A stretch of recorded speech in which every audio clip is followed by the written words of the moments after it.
जय भीम, नमो बुद्धाय। आज हम बात करेंगे चमार जाति का गौरवशाली इतिहास पुस्तक से, जिसके लेखक का नाम सतनाम सिंह है। Page number 32। चमार जाति का सिंधु घाटी सभ्यता से सीधा संबंध। चमार जाति से संबंधित लोग जानते हैं कि देश के कोने कोने में अति प्राचीन काल से पीढ़ी दर पीढ़ी चमार कुछ चिन्हों को पूजनीय और पवित्र मानते आ रहे हैं। सन 1920 में एक अंग्रेज समाजशास्त्री डब्ल्यू ब्रिग्स ने संयुक्त प्रांत के चमार समाज का सामाजिक, आर्थिक, सांस्कृतिक अध्ययन किया था, जो द चमार नाम से उपलब्ध है। ब्रिग्स महोदय ने भी उसमें कुछ ऐसे रहस्यमय चिन्हों का जिक्र किया था जिनको चमार समाज शुभ मानता था। वे घरों में, पूजा स्थलों में, तीज त्योहारों में, शादी ब्याह में उन चिन्हों को बनाता और पूजता था। बच्चा पैदा होने पर चमार समाज द्वारा कुछ चिन्हों को बच्चे के पेट पर बनाया जाता था। वे सभी चिन्ह द चमार पुस्तक में दिए गए हैं। लेखक लिखता है, चमार जाति में कुछ प्रतीकों और चिन्हों का भी महत्व होता है। यह चिन्ह घरों पर, खाना बनाने वाले बर्तनों पर और मंदिरों पर तथा देव स्थानों पर बने होते हैं। कई तरह से बनाया गया गोला सर्वत्र पाया जाता है। यह गोला अंगूठी, कंगन और अन्य आभूषणों में होता है। नाग पंचमी के दिन एक विशेष गोला बनाया जाता है। गांठें और मेहराबें भी गोलाकार होती हैं। दोहरे और अकेले त्रिभुज तथा वर्ग सामान्यतया पाए जाते हैं। दरवाजों, चौखटों और अन्य कई जगहों पर स्वास्तिक बने होते हैं। यह वहाँ बना होता है जहाँ परिवार का देवता प्रतिष्ठापित होता है और अक्सर यह चिन्ह भूमिया यानी कि धरती माता के थान पर होता है। भूमिया के थान पर यह गोबर से लीपकर दूब से बनाया जाता है। यह आशीर्वाद का प्रतीक है। इसकी रेखाएं लाल, पीले और काले रंग से या गोबर से बनाई जाती हैं। जब यह थान पर सीधा बना होता है तो इसका मतलब प्रार्थना होता है, और जब उल्टा बना होता है तो इसका मतलब होता है कि प्रार्थना सुन ली गई है।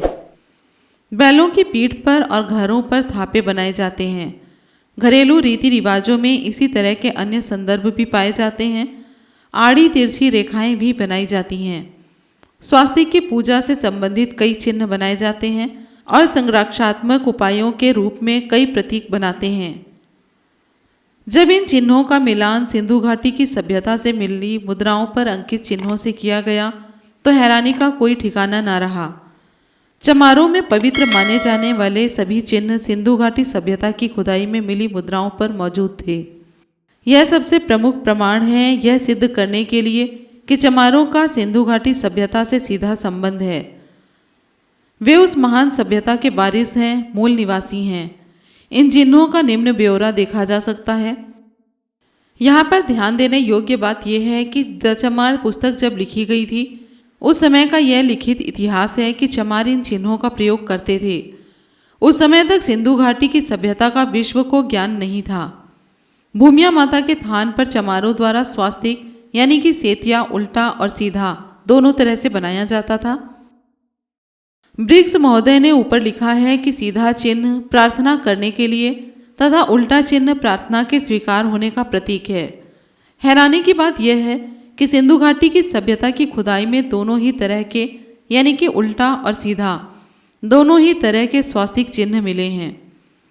निचले हिमाचल और उससे सटे हुए पंजाब में शादी ब्याह के अवसर पर जब चमार परिवार अपने कुल देवों का आशीर्वाद लेने जाते हैं तो औरतें रास्ते में यानी कि घर से लेकर देव स्थल तक दोनों तरफ एक चिन्ह बनाती हुई चलती हैं। एक औरत के हाथ में एक छोटा बर्तन होता है जिसमें चावल से बना सफ़ेद रंग होता है, यानी कि चावल को भिगोकर उसे पीसकर फिर उसे सफ़ेद रंग के रूप में प्रयोग किया जाता है। वो इसी सफ़ेद रंग से एक गोल चक्र बनाती हुई चलती हैं।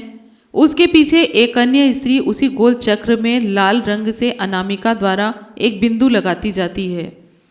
सबसे प्रमुख बात यह है कि ये चिन्ह सिंधु घाटी की खुदाई में मिले हुए चिन्हों में सबसे अधिक संख्या में उपलब्ध हुआ है। यही नहीं, ये चिन्ह सिंधु लिपि का कोई संकेत चिन्ह भी रहा है। आज आधुनिकीकरण की वजह से भले ही लोग अपनी जाति चिन्हों को भूलते बिसराते जा रहे हों, लेकिन सन 1920 तक यह जाति चिन्ह जातियां अनिवार्य रूप से धारण किया करती थी।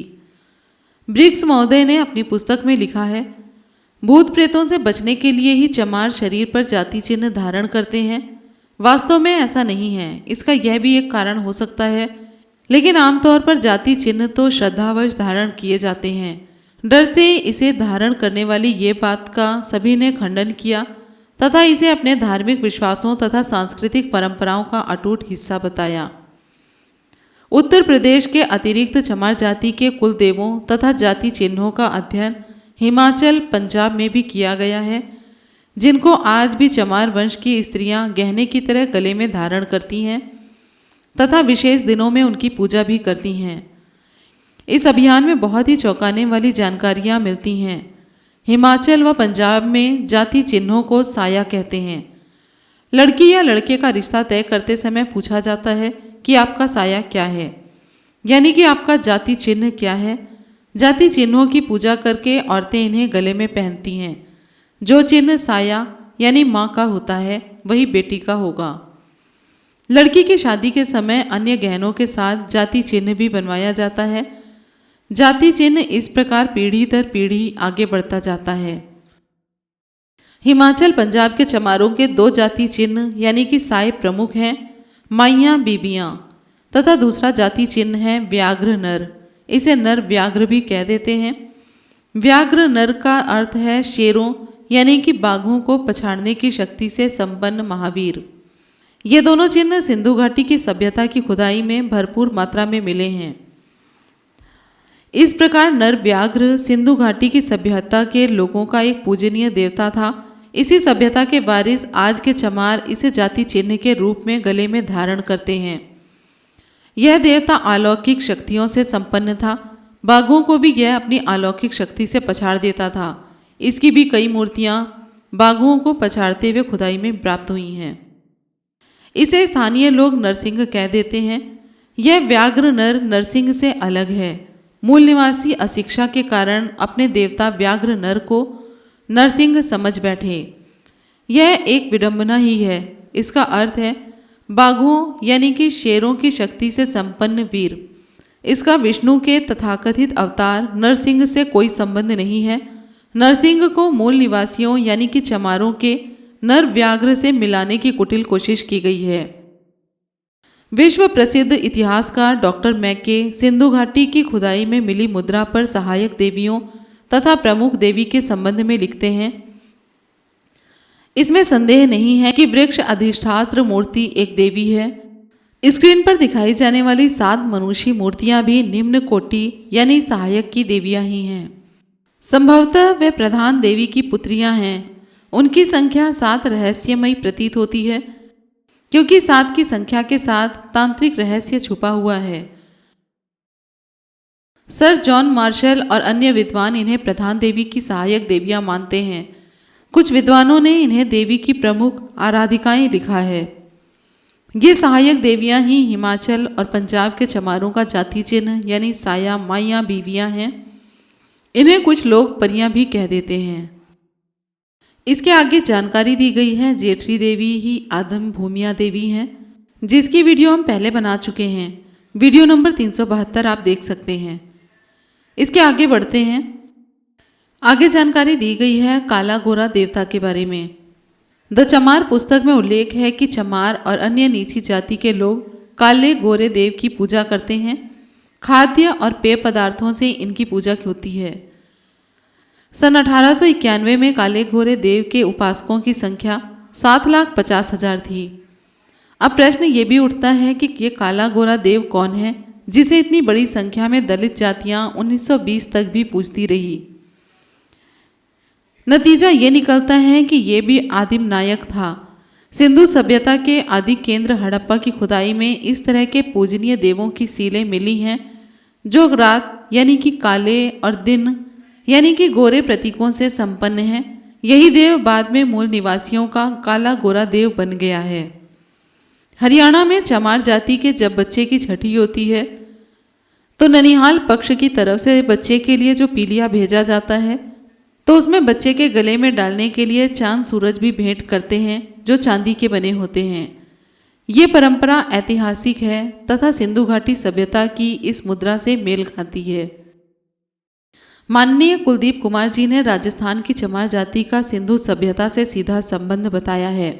वे लिखते हैं, राजस्थान और उसके साथ लगते इलाकों के लोग अभी भी नहीं भूले होंगे कि अब से 20 या 30 साल पहले तक राजस्थानी यानी कि चमर वंशी औरतें माटी के बिल्कुल वैसे ही खिलौने बनाकर बेचने जाती थी जैसे सिंधु सभ्यता के नगरों के खंडहरों में मिलते हैं। आज भी राजस्थान के दलित परिवारों में माटी के वैसे ही बर्तन मिलते हैं जिनमें वे आटा गूंथते हैं, सब्जी बनाते हैं तथा पानी भरते हैं जैसे कि सिंधु सभ्यता में पाए जाते थे। अगर इन बर्तनों को सिंधु सभ्यता के बर्तनों के साथ रख दिया जाए तो कोई भी इन्हें अलग नहीं कर पाएगा।